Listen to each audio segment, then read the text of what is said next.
Morning. Morning mga mare. Ito po yung aking nalutong steam siomai. Iniinit ko yung aking chili garlic ko.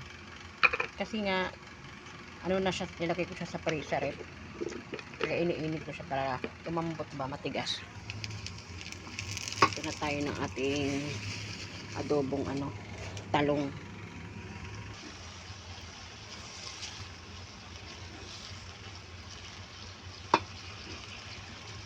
Lagay ko na po yung aking talong.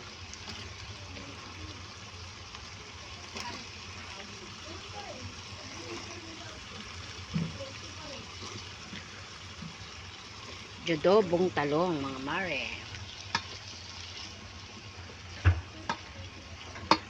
Samahan pa natin ng siomai at yung chili garlic ko na ilang araw na sa rep yung ginawa ko.